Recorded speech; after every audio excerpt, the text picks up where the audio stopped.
మీరు నయీంని ఎందుకు టార్గెట్ చేశారు అది చెప్తా, అదే చెప్తా. నేను సరెండర్ అయినా నోట్రాల్లో ఉంటున్నా, మళ్ళా పటేల్ సుధాకర్ రెడ్డి నుంచి లెటర్ నాకు మీకా?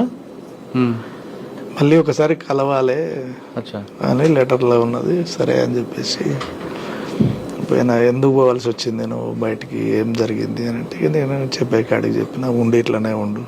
మొదటి నుంచి మళ్ళీ నేను ఎట్లా అని అంటే, లేదు నీ స్థానం నీకే ఉంటుంది, అట్లా ఏం లేదు, వేరే కాయ పంపిద్దాం అట్లా అని అంటే, నేనుండి సాధ్యం కాదన్నా అని చెప్పేసాను. అప్పటికి కొన్ని ఉండే మా మధ్యన, ఇక అవన్నీ డిస్కషన్ చేసుకొని తర్వాత బయటికి వెళ్ళినప్పుడు ఏమన్నా అవకాశం ఉంటే కొంచెం సహకరించగలుగుతావా బయట అని అంటే, నీకు మధ్యన నాకు మధ్యన అయితేనే చేయగలుగుతా, లేకపోతే నేను చేయలేను అనేటువంటిది క్లారిటీగా చెప్పేసిన.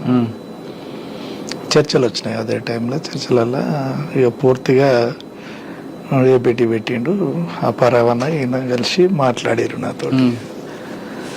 ఏంటిది పలానా నయంను కొట్టాలి. అంటే చర్చల సమయంలోనే పార్టీ ఆయన మీద దృష్టి పెట్టింది. అప్పటికే ఉన్నది కొట్టాలనేటువంటిది, కానీ దొరకట్లేడు అనేటువంటిది ఒకటి బాగా ఉన్నది. ఎట్లా అనేటువంటిది అంటే అప్పటికే 70% అయిపోయింది. ఆయన ఎక్కడెక్కడ తిరుగుతాడు, ఎవరెవరిని కలుస్తాడు అనేటువంటిది నాకు